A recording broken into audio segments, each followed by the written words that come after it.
1절로부터 10절까지입니다. 히브리서 5장 1절로부터 10절까지.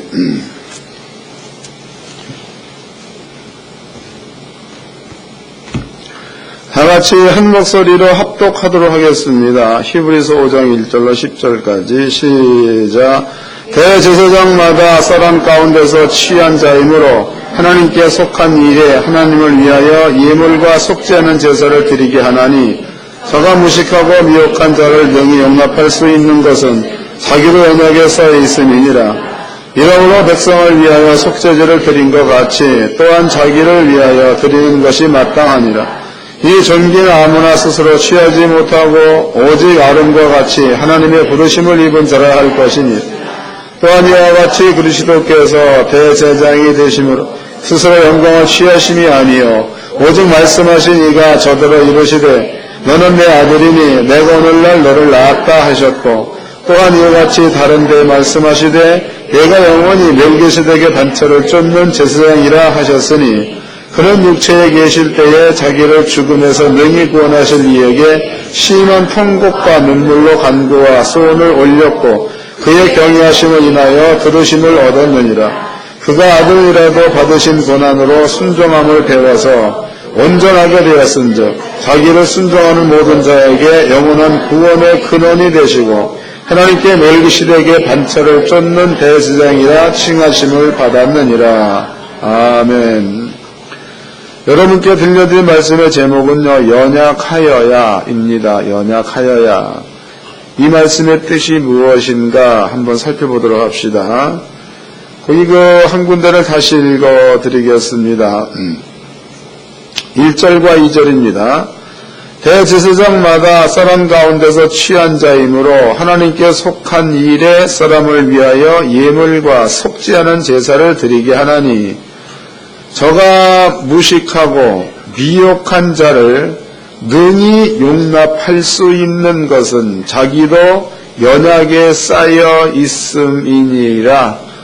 그러면은 이 말의 의미는 이런 겁니다. 대제사장이 연약하고 무식한 자들을 감싸 안을 수 있는 것은 본인도 그렇기 때문이다, 그 말이다고.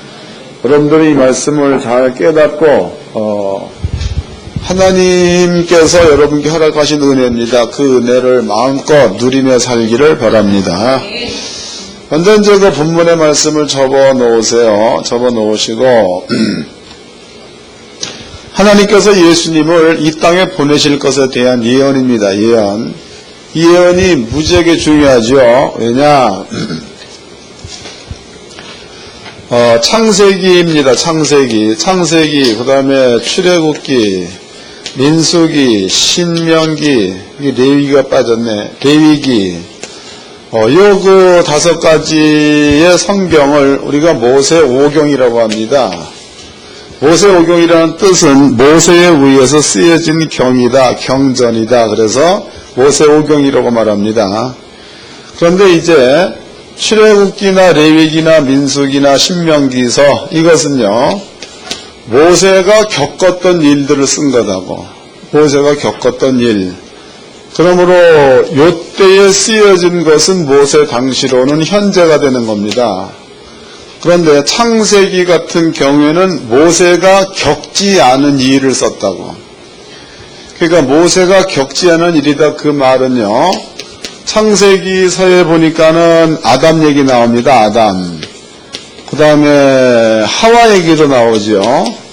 그 다음에 뱀 이야기도 나옵니다. 그런데 아담과 하와가 뱀의 유혹에 의해 가지고 선악과를 따먹었을 때에, 그때에 모세는 세상에 없었다, 그 말이에요. 그러므로 모세 때로부터 창세기를 본다면은 과거가 되는 겁니다. 그런데 성경은 모세가 태어나기 전에 창세기서에 예수에 대해서 예언되어 있죠. 그 다음에 이제 모세가 태어나가지고 이스라엘 민족을 애굽에서 이끌어내서 가나안 땅으로 갈 때에, 그때에도 모세로 본다면 현재지요. 그때에 성경은 예수에 대해서 이야기가 되어져 있었다, 이렇게 기록되어져 있습니다. 찾아보도록 하겠습니다. 창세기입니다. 창세기 3장, 창세기 3장 14절입니다. 창세기 3장 14절. 여호와 하나님이 뱀에게 이르시되 네가 이렇게 하였으니 네가 모든 육축과 들의 모든 짐승보다 더욱 저주를 받아 배로 다니고 종심토로 흙을 먹을지니라. 내가 너로 여자와 원수가 되게 하고 너희의 후손도 여자의 후손과 원수가 되게 하리니 여자의 후손은 내 머리를 상하게 할 것이요 너는 그의 발꿈치를 상하게 할 것이라 하시고 그랬죠. 그럼 15절 말씀에 여자의 후손이란 말이 나옵니다. 그 여자의 후손이 뱀의 머리를 상하게 할 것이다, 이렇게 기록되어 있습니다. 창세기에 나와 있는 이야기죠. 그 다음에 이제 이사야서를 출애굽기 신명기서를 보겠습니다. 신명기서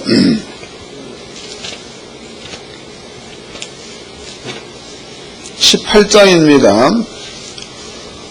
신명기서 18장 16절서부터 읽겠습니다.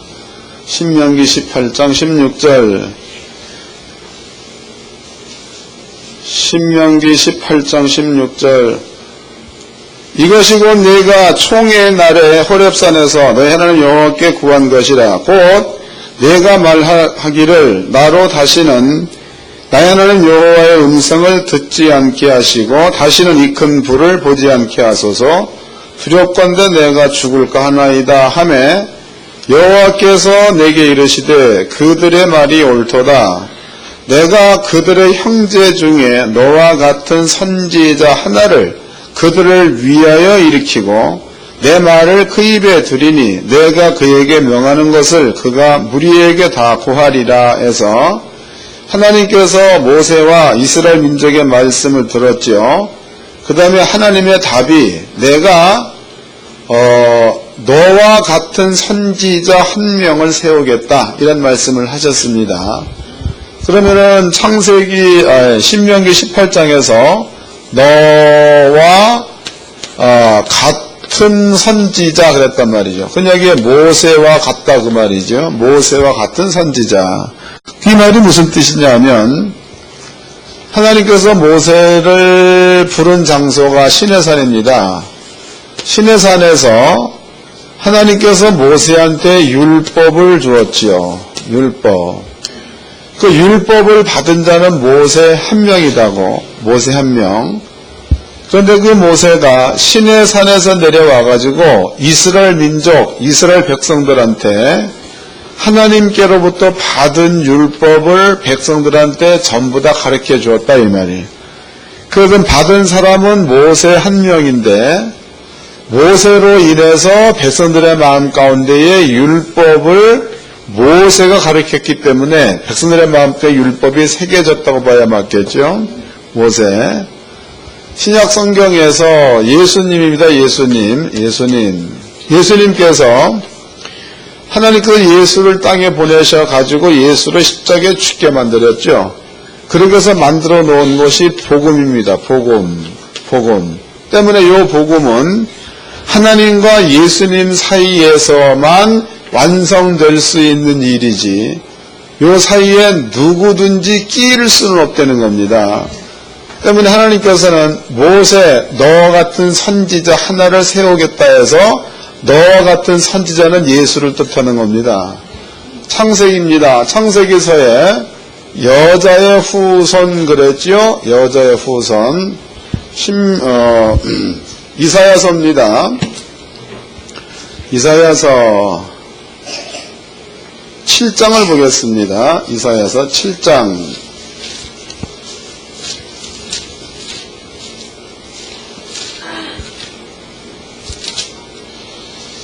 14절 읽겠습니다. 이사야서 7장 14절.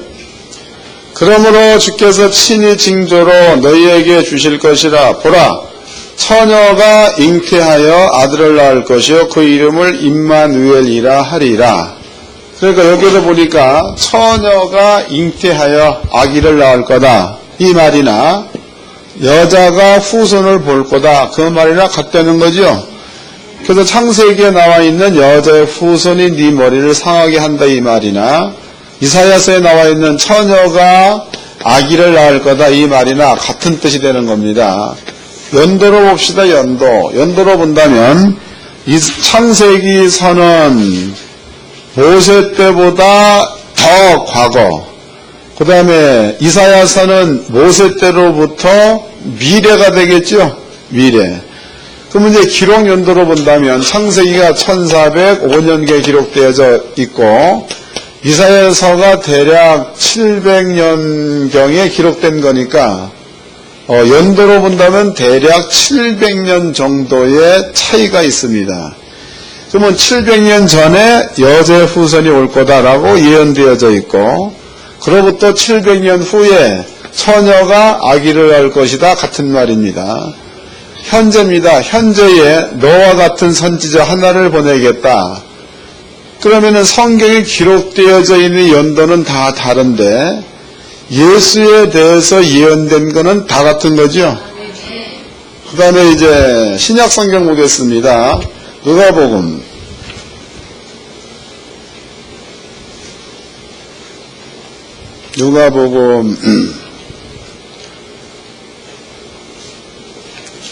1장입니다. 누가복음 1장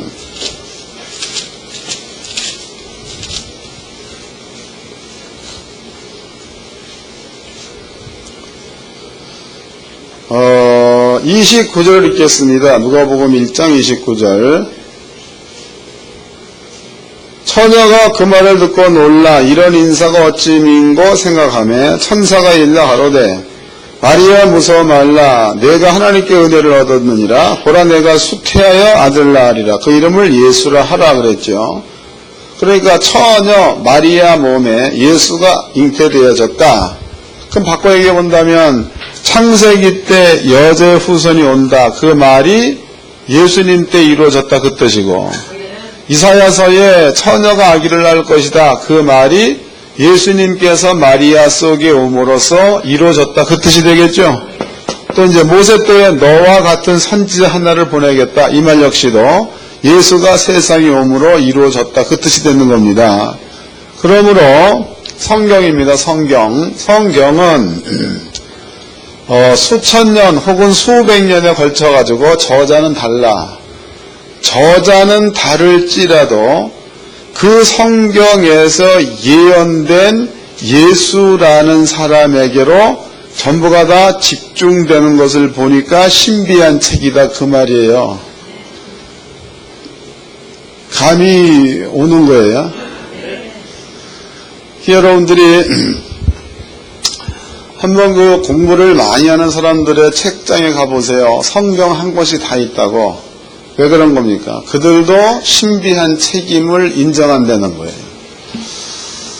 이제 오늘 우리가 이제 본문의 말씀을 보았더니 거기에 기록되어 있는 그 이야기가 대제사장입니다. 제사장. 구약 성경의 제사장은 이름이 아론입니다. 아론에게 하나님께서 이스라엘 민족 전체를 맡겼다는 거지요. 그런데 그 아론에게 맡긴 이유야. 그 이유가 뭐냐? 아론이 이스라엘 민족과 똑같은 사람이기 때문에 맡겼다 그랬다고.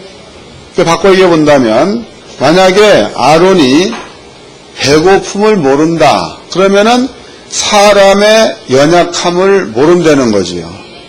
아론이 아픔을 모른다. 그러면 사람의 연약함을 모른다는 겁니다. 때문에 그러한 거를 모르는 사람에게는 하나님께서 사람들의 연약한 것들을 담당시키지 않는다. 이 뜻이 되는 거겠고 사람의 연약한 것을 알기 때문에 하나님께서는 아론한테 모든 연약한 것을 담당하게 할 수 있는 제사장 직분을 주었다. 이 뜻이 되겠죠? 그러면 우리가 예언된 대로라면 아까 보니까 멜기세덱 그랬습니다. 예언된 대로라면 하나님께서 예수를 세상에 보내겠다. 이건 아버지가 작정한 거다고, 작정. 근데 문제는 하나님께서 예수를 보내겠다. 이 말은 너무나 쉬운 말입니다. 너무나 쉬운 말. 하나님이 예수를 보내겠다. 요 말 외에는 몰라. 그러나 요 속에 숨어져 있는 하나님의 마음을 요만큼이라도 안다면 이 말의 크기를 대충 이해가 될 줄로 믿습니다. 성경을 찾아보겠습니다. 이사야서입니다. 9장입니다. 이사야서 9장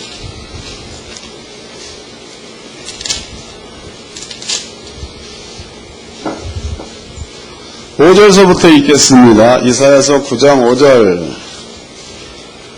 어지러이 싸우는 군인의 갑옷과 피 묻은 복장에 불에 섭같이 살라지리니. 6절. 이는 한 아기가 우리에게 낳고 한 아들을 우리에게 주신 바 되었는데 그 어깨는 정사를 메었고 그 이름은 기묘자라 모사라 전능하신 하나님이라 영존하신 아버지라 평강의 왕이라 할 것임이니라 그랬습니다. 그럼 여기에 이제 한 아기를 우리에게 주었다. 한 아들을 우리한테 주었다. 그런데 그 아기의 이름이 뭐냐? 그 아들의 이름이 뭐냐? 이름을 얘기합니다. 그 이름이 6절입니다. 이는 한 아기를 우리에게 낳고 한 아들을 우리에게 주신 바 되었는데 그 어깨는 정사를 메었고 그 이름은 기묘자라. 그 이름은 모사라. 그 이름은 전능하신 하나님이라. 그 이름은 영존하시는 아버지라. 그 이름은 평강의 왕이라 그랬다고. 그럼 여기에 영존, 전지, 전능, 평강, 하나님, 여호와 이 말은 하나님에게만 붙일 수 있는 말들입니다. 하나님에게만 붙일 수 있는 말. 그러면 이제 아기의 이름이 그렇다. 아기의 이름이. 그럼 아기의 이름이 평강의 왕이다. 기묘여 모사다. 전능자다. 그 아기가 세상에 왔는데 그 아기의 이름을 누가복음에서는 예수라 하라 그랬단 말이죠. 그러면 우리가 정리해 본다면 하나님께서 우리와 똑같은 육을 입고 왔다 그 말이죠. 하나님께서 우리와 똑같은 육을 입고 왔다 그 뜻입니다. 그 다음에 이제 이것도 기억해 놓으시고 그 다음에 이사야서 53장입니다. 이사야서 53장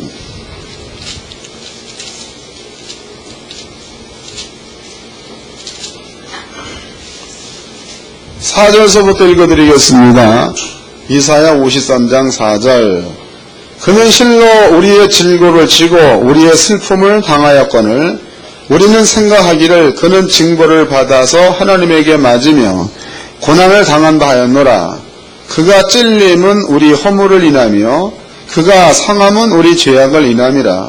그가 징계를 받음으로 우리가 평화를 누리고 그가 채찍에 맞음으로 우리가 나음을 입었도다.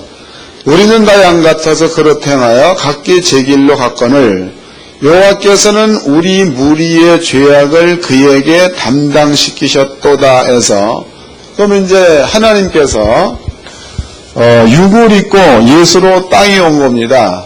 그 예수님께서 성경은 세상 죄를 짊어졌다 이렇게 표현하고 있습니다. 그러면 세상 죄 때문에 오는 거예요. 죄 때문에 죽음이 왔죠. 죄 때문에 죽음. 죽음의 종류는 늙어서 죽는 것도 죽음입니다. 병들어 죽는 것도 죽는 거죠. 귀신 들려 죽는 것도 죽는 겁니다. 이런 그 모든 것들이 죽음의 종류야. 죽음의 종류.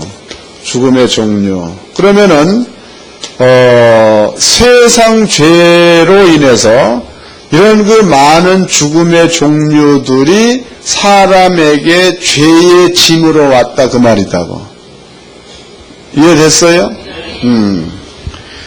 정신을 바짝 차려야 돼.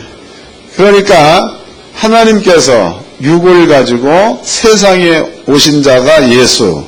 그 예수가 세상 죄를 짊어졌다 해서 그 짊어졌다는 그 말은 죄로 인해서 파생된 죽음의 종류입니다. 그 죽음의 종류가 어떤 사람은 병들어 죽는 자도 있고, 어떤 사람들은 사고 때문에 죽는 자도 있고, 어떤 사람들은 늙어서 죽는 자도 있습니다.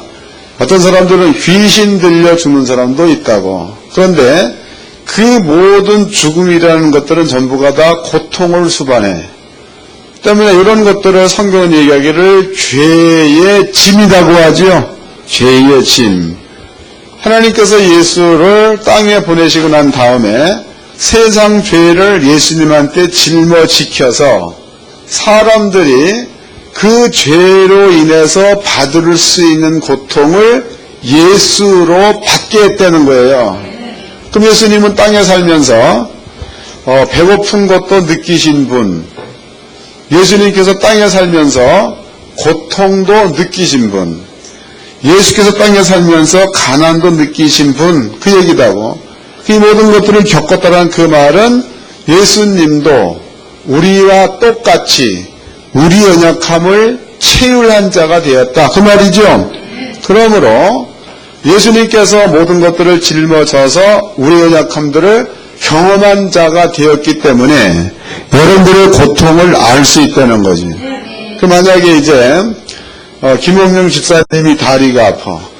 그럼 예수님께서는 그 아픈 것들을 경험해 보았기 때문에 아픈 사람의 마음을 안다는 거고, 또 어떤 사람은 시험에 들었지요. 시험에 들어가지고 몸은 안 아픈데 마음이 아파. 그럼 예수님께서는 그것을 경험해 보신 분이기 때문에 시험 들린 사람의 마음을 안다는 거다고. 그래서 그 모든 마음을 예수는 직접 경험해 보셨기 때문에 인간의 모든 약한 것들을 가져갈 수가 있고, 그 다음에 인간의 모든 것들을 알아주고 덮어줄 수가 있다는 거다. 설명됐지요? 히브리서를 보겠습니다. 히브리서 4장입니다. 히브리서 4장 14절부터 읽어드리겠습니다. 4장 14절. 그러므로 우리에게 큰 대제사장이 있으니 승천하신 자 곧 하나님 아들 예수시라. 우리가 믿는 도리를 굳게 잡을지어다. 우리에게 있는 대제사장은 우리 연약함을 체휼하지 아니하는 자가 아니요 모든 일에 우리와 한결같이 시험을 받은 자로되 뭐는 없다는 거예요. 죄가 없다. 그러니까 죄 없는 분은 시험이 없다는 건데, 죄 없는 분으로서 우리가 받을 수 있는 모든 어려운 일들을 대신 겪었다라는 그 말은 우리의 연약한 것들을 아시기 위해서 그랬다, 그 말이죠. 그러므로 예수님께서 땅에 오셔가지고 세상 죄를 짊어졌다. 그 다음에 죄로 인해서 사람들이 받을 수 있는 모든 고통을 예수가 짊어질 수 있었다. 이 모든 것들은요, 우리에게 이런 모든 죄의 짐으로부터 자유를 주기 위해서 이 일을 시행하셨는 줄로 믿으시기 바랍니다. 그래서 주님께서 이런 말씀을 하셨죠. 예수님께서 수고하고 무거운 짐을 진 자들아 다 내게로 오라. 내가 너를 쉬게 하리라 그랬단 말이에요. 그럼 예수님께서 만약에 우리의 연약함을 모른다 그러면은 쉰다는 것도 뭔지 몰라. 그러나 우리 연약함을 예수가 안다면 쉰다는 게 뭔지를 예수도 안다는 거죠. 내가 너희를 쉬게 하리라. 그 다음에 쓰고 있는 말이 내 짐은 가볍다, 이런 말씀을 하셨습니다. 그러면 이제 우리는 예수를 믿는 자들입니다. 그 예수를 믿는 자들은 수고하고 무거운 짐이야. 그 짐이 죄로부터 오는 짐이다고. 그럼 예수님께서 세상 죄를 예수가 짊어졌다, 이 말 가운데는요, 죄와 죄의 짐을 예수님께서 우리 대신에 짊어졌다, 그 뜻입니다. 그럼 여러분들은요, 예수를 믿는다는 그 말은 여러분께 있는 모든 고통을 예수님에게로 옮겨 놓는 게 예수 믿는 겁니다. 그럼 이제 우리가 이해를 한번 해보도록 하자고. 사업의 문제입니다. 사업의 문제 때문에 골치가 막 아파. 근데 이제 교회 와가지고 목사님 얘기를 가만히 들어봤더니 성경 말씀을 설명해 주는데 그 사업의 어려운 모든 문제를 예수님이 짊어지고 갔다로 얘기했어. 그럼 여러분들이 그것을 이제 믿습니까? 라고 물어봤더니 다 믿는다라고 대답을 했다고. 그럼 집에 갔어. 집에 가가지고 그것에 대한 어려운 일들을 또 가지고 그것 때문에 고민하고 그것 때문에 염려하면 예수님에게 맡긴 자가 되는 거요. 맡겼다가 찾아간 자가 되는 거예요. 잘 깨달으세요. 그러니까 아주 중요한 겁니다. 예수님에게 시험을 준 겁니다. 시험도 뭔가 보자고 성경 찾아봅시다. 야고보서입니다.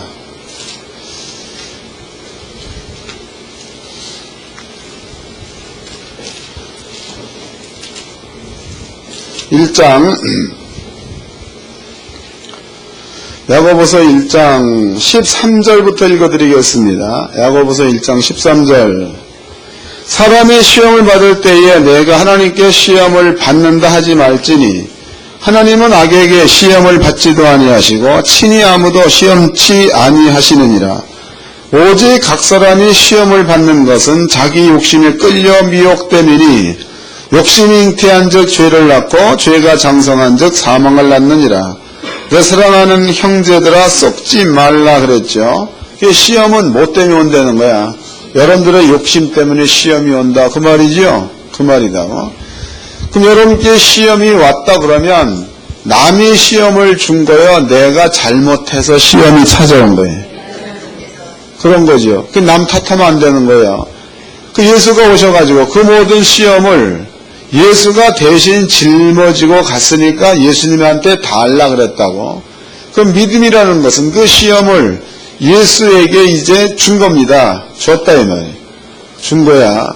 그거 줬으면 집으로 돌아가서도 그 시험에 대해서는 예수께 드렸으므로 그 시험은 내게 없다는 생각을 가져야 예수를 믿는 거다고. 근데 만약에 시험 때문에 고통을 받습니다. 와가지고 말씀을 들어보았더니 예수가 시험 가져갔다. 너무 좋은 거죠. 그래서 집에 가가지고 그 시험에 따르는 환경 때문에 그것 때문에 또다시 골머리를 썩고 거기에 빠져 있다면 안 드린 거다고. 육체적으로는 고통을 받을지라도 마음 가운데는 줬다라는 사실을 꼭 인정하시기를 바랍니다. 그러면 그 믿음이, 그 하나님을 신뢰함이 시간만 조금만 지나면 해결된다는 거예요. 그리스도인들한테 특권이 그겁니다. 다시 읽어보도록 하겠습니다. 이제 14절입니다. 오직 각 사람이 시험을 받는 것은 자기 욕심에 끌려 미혹됨이니 욕심이 잉태한 즉 죄를 낳고 죄가 장성한 즉 사망을 낳느니라 그랬죠. 그 다음에 16절 내 사랑하는 형제들아 속지 말라. 여러분들이 예수께 줬다라고 인정하면서 다시 시험 가운데 머물러 있으면 속은 거예요? 안 속은 거예요? 속은 거예요. 속지 말라. 사기당하지 말기를 바랍니다. 사람한테 사기당하는 것은 이거는 참 알아보기가 쉽죠. 그러나 본인이 본인한테 속는 것은 헷갈린다고. 이건 찾아보기가 매우 어렵다는 겁니다. 여러분들은 절대로 복음, 성경 말씀을 통해서 여러분들의 영적인 상태를 살펴보아가지고 속는 자가 없기를 바랍니다. 하나님은 그걸 원한다는 겁니다. 또 한 가지 중요한 것은요, 시험에는 무조건 영이 쫓아. 이유가 없어요. 거기에는 무조건 마귀, 사탄, 귀신이 따르게 돼 있는 겁니다. 그럼 여러분들 마음 가운데에 깨달아야 돼.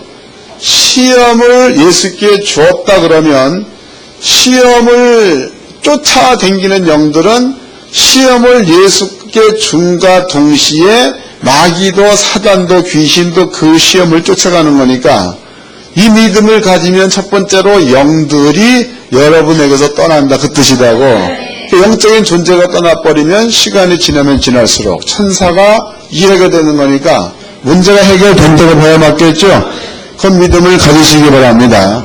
그 성경에서 하나님께서 말씀하시기를 사람의 연약함을 모르는 자, 그 자한테는 하나님의 백성을 맡길 수가 없다는 거죠. 그러나 사람의 연약함을 아는 자들에게는 하나님의 백성들을 맡길 수 있다는 겁니다. 이것처럼 아버지께서 예수를 세상에 보내신 이유는 우리의 모든 죄를 예수님에게 짊어지 키우고 그 예수님으로 하여금 33년 동안 우리와 똑같은 삶을 살면서 사람이 겪을 수 있는 모든 것들을 몽땅 겪게 하셨다는 거죠. 연약함을 예수님께서 치유했다. 그 다음에 이제 예수가 채찍에 맞았다. 이것은 값을 치르는 거다고. 그러니까 질병의 값으로 예수가 채찍에 맞았다. 예수가 가난하게 살았다. 너희들로 부유하게 하려 하시며 그 얘기 역시도 가난의 죄의 값을 치루었다가 되는 거겠죠. 때문에 예수가 세상 죄를 짊어지고 우리와 똑같은 연약한 삶을 살았다는 것들을 성경은 얘기를 계속 우리 대신에 우리 죄의 짐을 지고 사셨다. 그래서 대속이라고 합니다. 여러분들은요, 이 사실을 마음 가운데 믿어서 그 믿은 대로 생활 가운데 적용시키시기 바랍니다. 평강이다, 안식이다 이런 것들은요, 그 사실을 100% 인정하는 그 마음 상태를 안식이라고 해. 히브리서를 다시 읽어보겠습니다. 4장입니다. 4장 1절부터 읽겠습니다. 히브리서 4장 1절. 그러므로 우리는 두려워할지니 그의 안식에 들어갈 약속이 남아있을지라도 너희 중에 혹 미치지 못할 자가 있을까 하니라. 저희와 같이 우리도 복음 전함을 받은 자이나 그러나 그 들은 바 말씀이 저희에게 유익되지 못한 것은 듣는 자가 믿음을 화합지 아니함이라. 이미 믿는 우리들은 저 안식에 들어가는 도다. 이해가 되셨죠? 여러분들 그런 믿음을 가지고 있으면 하나님의 안식 가운데 살 수가 있다 그 뜻입니다. 하나님의 안식 가운데 살면 하나님의 안식의 세계에는 천군과 천사가 있다고. 2014년도에 여러분들은요, 이런 그 은혜를 마음에 새겨서 꼭 그 은혜를 누리며 살기를 주의 이름으로 축원합니다. 옆 사람과 인사 좀 합시다. 하나님의 은혜를 누리며 삽시다. 기도하겠습니다. 다 같이 한 목소리로 아버지 감사합니다.